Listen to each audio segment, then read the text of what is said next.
السلام عليكم ورحمة الله وبركاته. ازيكم عاملين ايه؟ يا رب تكونوا بخير. وحشتوني كتير كتير جدا جدا جدا، يعني عايزة اقول لكم وحشتوني قد البحر قد السما قد كل حاجة. انا بقالي كتير ما نزلتش فيديوهات، بجد وحشتني الفيديوهات معاكم، ووحشني اليوتيوب، وحشني كل حاجة. عاملين ايه؟ يا رب تكونوا بخير. طبعا بقى ما تنسوش بقى تحطوا لي لايك بقى كده جميل، ولسه اول مره بيشوفنا وما اشتركش ينزل يشترك حالا ويفعل زر الجرس عشان يوصله اشعار بكل فيديو جديد انا بنزله. عاملين ايه يا حلوين؟ وحشتوني وحشتوني وحشتوني. هغنيها لكم بقى. عاملين ايه في الجو ده؟ عاملين ايه في الحر ده؟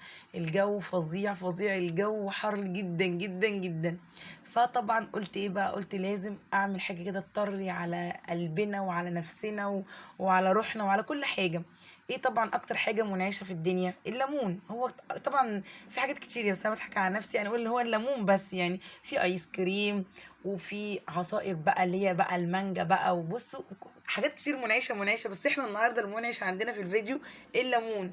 المهم قلت بقى اعمل بقى شويه ليمون، لا ومش اي ليمون، ده ليمون بالنعناع. حبه ليمون بالنعناع كده بجد تحفه زي ما الكتاب ما قال.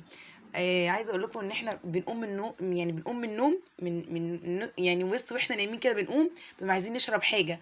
فبخلي عندي حاجات كده، عصاير او اي حاجه اللي احنا ايه نقوم نشرب منها ونرجع ننام تاني. عارفين انتوا كده الناس اللي زي كده تكتب في الكومنتات. بجد الحر بتخلي الناس تهبط، بتبقى عايزه سكريات، عايزه طول ما احنا قاعدين عايزين نشرب نشرب نشرب في اي حاجه بقى. فعشان كده قلت بقى ايه اعمل لهم بقى ايه شويه عصير ليمون كده. جبت بقى الليمون بتاعي، وبعد كده هبدا ان انا اعصره. طبعا الليمون ده فيه كذا حد بيعمله كذا طريقه. في ناس بتقشر الليمونه وتقشر كميه الليمون اللي هي عايزاها وتحطها في الخلاط، وتشيل البذر يعني وتحطها في الخلاط، وكده يبقى الليمون بتاعها جاهز. في ناس تانية بيعملوا ايه؟ ما بيقشروش الليمون، بيقطعوه نصين ويشيلوا البذر ويحطوه ويصفوا في الاخر يعني من القشر وكده. انا بقى من الناس التالتة اللي بقسم الليمونه نصين واعصرها كده واخد الميه بتاعتها وخلاص تمام. وبعد كده ده النعناع بتاعي كنت يعني قطفته كده وغسلته وحطيت النعناع بتاعه. وبعد كده احط ايه؟ السكر بقى. حطي سكر بقى براحتك يا ست الكل. في الليمون ده بلاعه سكر يا خرابي، ما بيشبعش سكر والله العظيم فظيع. فالمهم ايه، حطيت بقى كده الليمون والنعناع والسكر. وبعد كده ايه هزود بقى ايه؟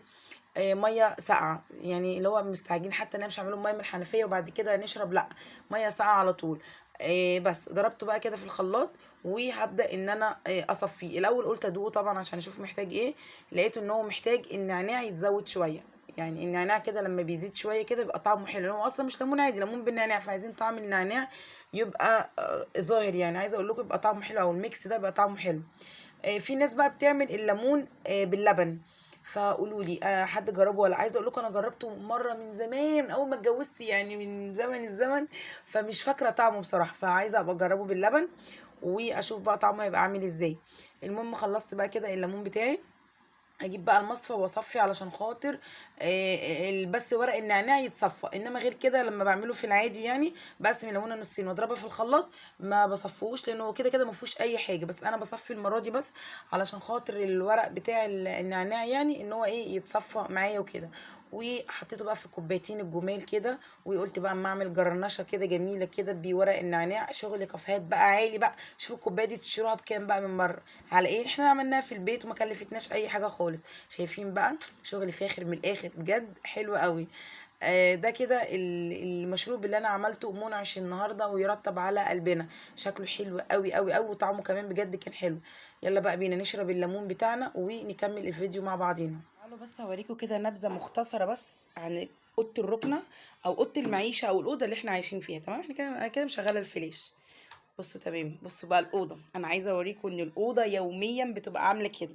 بصوا طبعا الحاجات مرميه على الارض. الكنب كده زي ما انتم شايفين، الفرش متشال ومرمي في الشارع.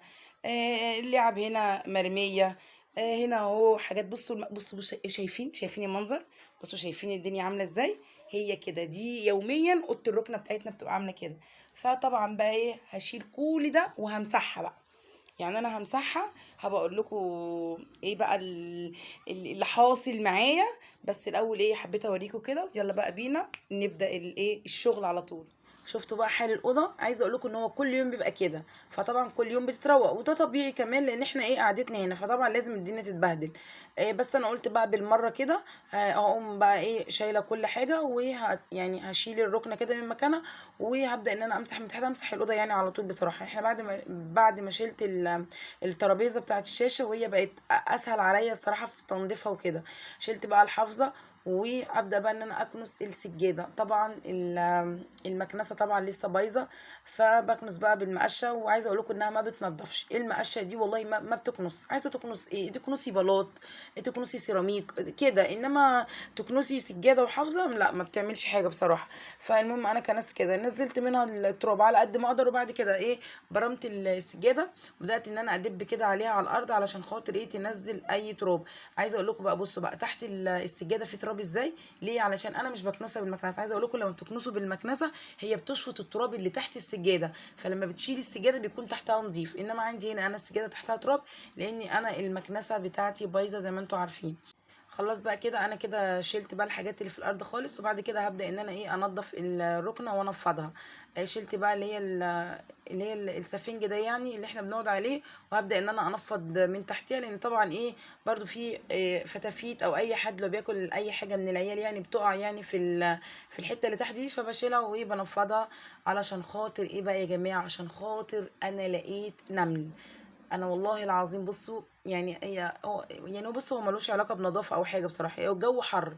الجو حر جدا، والواحد ياما بيشوف حشرات اشكال والوان في الصيف. بس انا بقى الغريبه عندي ان انا في الشقه هنا، انا الصيف ده يعني انا نقله بقالي كام سنه.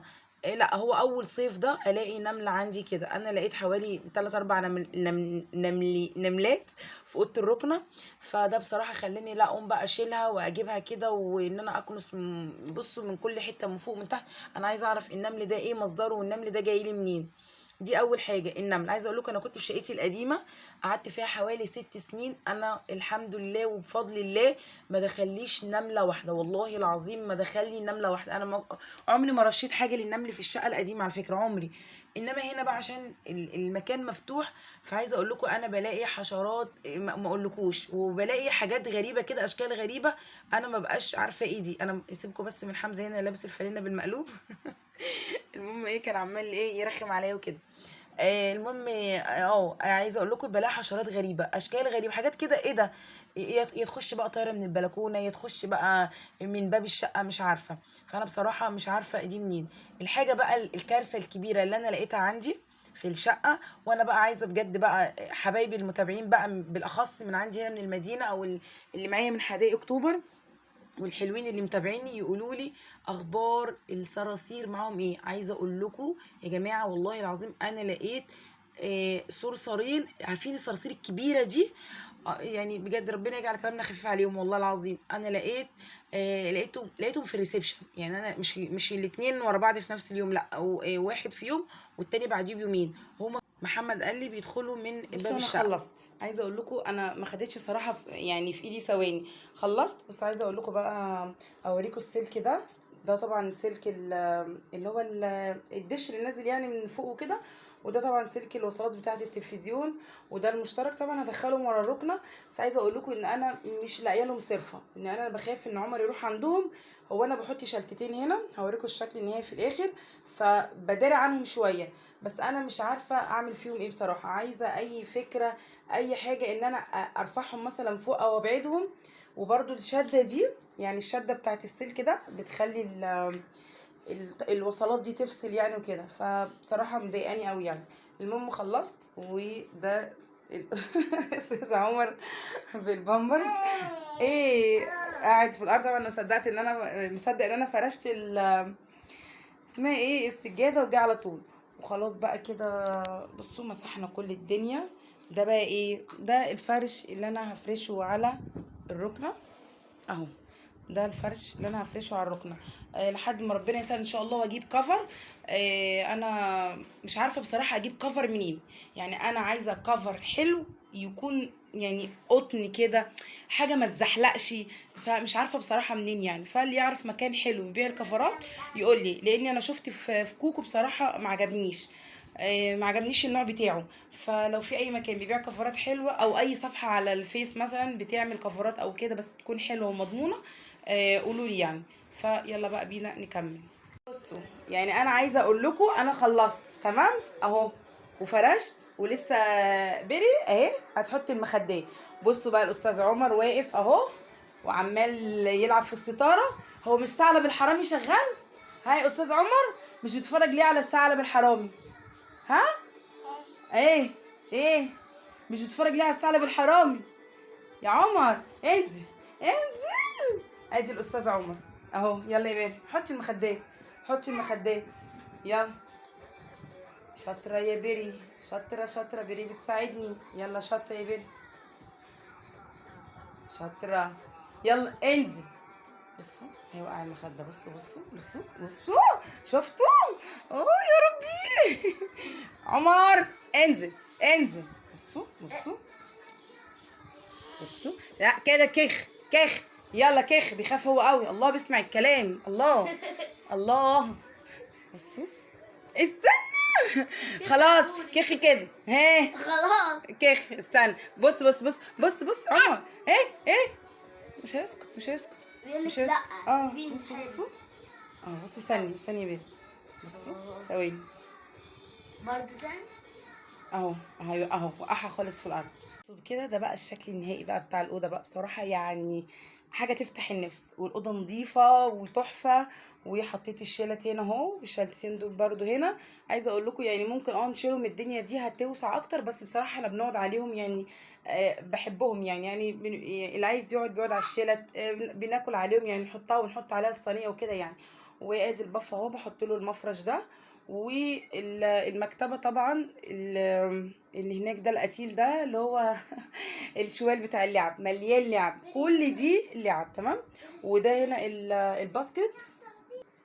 بصوا ده الباسكت اهو بتاع الزباله يعني، اللي انا حاطاه في الاوضه هنا انا رافعاه فوق هنا علشان خاطر عمر. يعني الباسكت بنحطه تحت هنا بالله عمر قلبه في الارض. خلاص كده انا كده خلصت الاوضه. اخر حاجه بقى هعملها ايه؟ طبعا علشان النمل. بصوا بقى انا جبت بقى البخاخه اللي هي فيها الاكتوميسرين، يعني انا اكتوميسرين ومخففاه بالميه. وهبدا بقى بصوا ان انا هرش كده. بصوا على كله. بصوا حتى على الحافظه.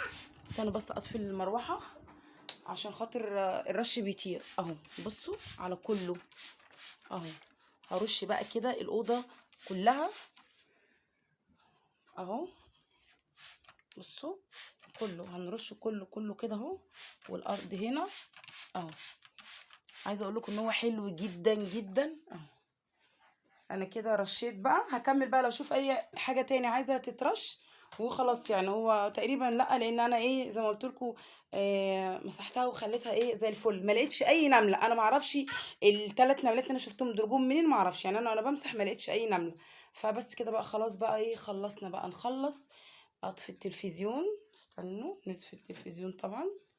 خلاص كده بقى. ومش هدخل حد الاوضه على الاقل لحد ما ابوهم يشوف الاوضه كده نظيفه. بس كده خلاص كده احنا كده خلصنا بقى الاوضه وبقت زي الفل.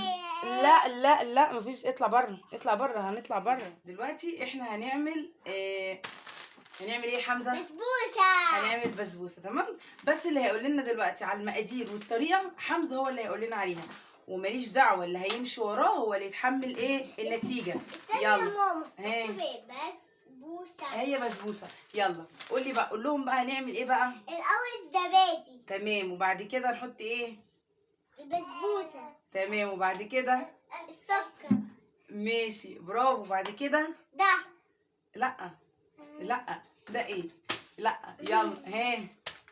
3 حاجات، ده وده وده. ماشي. ونحطهم فين؟ في الطبق.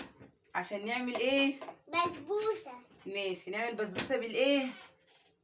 بالقشطه. لا لا لا بسبوسة. انا بحبها بالقشطه. بصوا بصوا اللي تحت. بصوا اللي تحت اللي عمال يفتح في الضرفه. بص دخل في الضرفه. اطلع اطلع اطلع يا عمر اطلع حبيبي. تعرف تقول طيب ستي بسبست لي بسبوسه بالسمنه والايه والسكر. ايوه يلا. ستي بسبست لي بسبوسة بالعسل والسكر. برافو. عملتها غلط. بالعسل صح. لا هو بالسمنه والسكر. طب يلا يلا قولوها انتوا كمان. ستي بسبست لي ستي بسبست لي بسبوسه بالعسل والسكر. يلا قولها يا حمزه. ستي بسبست لي بسبوسه بالعسل والسكر. برافو. يلا يا بيري قوليها. ستي بسبست لي بسبوسه بالعسل والسكر. برافو برافو برافو. يلا انتوا كمان قولوها بقى ورانا. خلاص بقى يلا بقى وسع بقى عشان اعمل البسبوسه. يلا لا يلا حطي الزبادي يا ماما. ماشي. يلا نحط الزبادي ويلا بينا نعمل البسبوسه.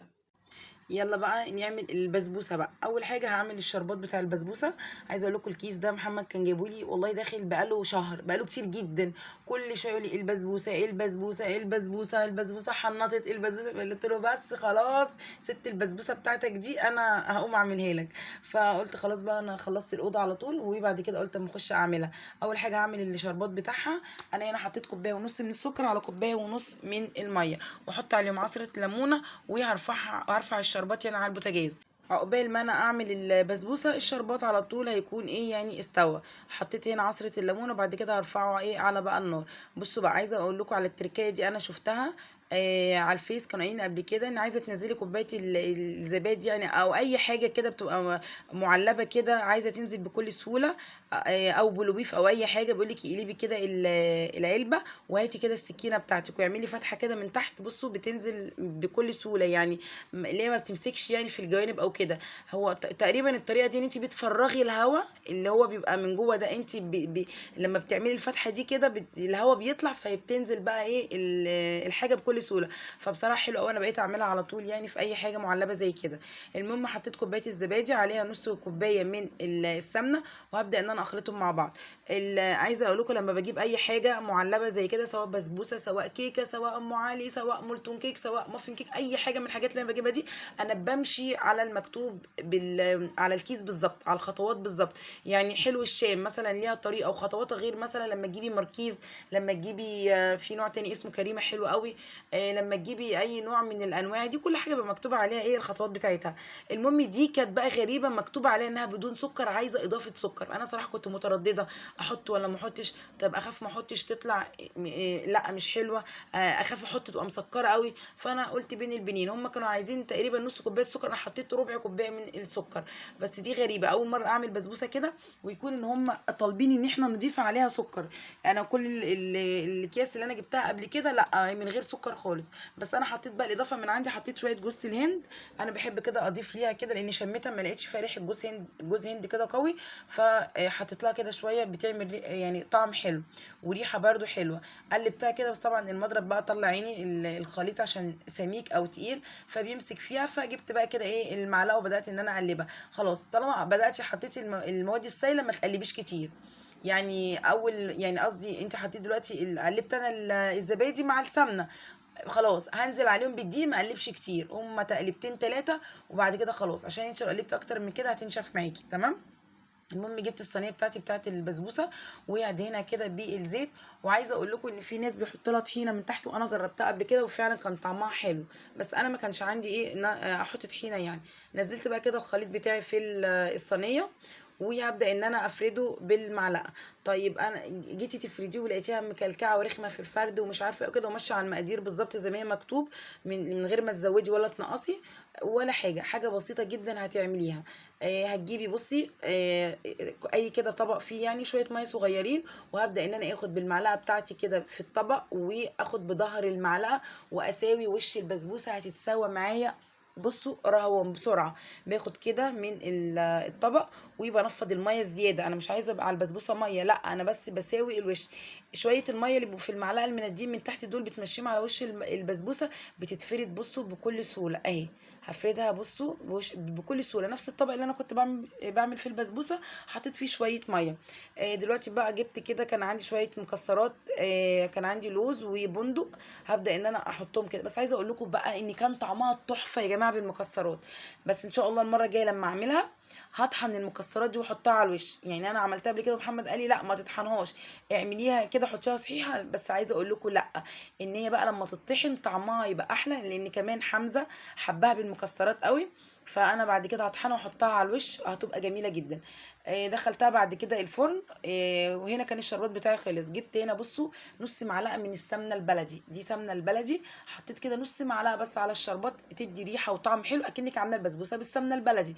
بس احنا لا، هي يا دوبك نص معلقه. طلعت كده بقى البسبوسه كده. عايزه اقول لكم بصوا شايفين الجناب بتاعتها عامله ازاي، بس من تحت لونها زي وشها بالظبط.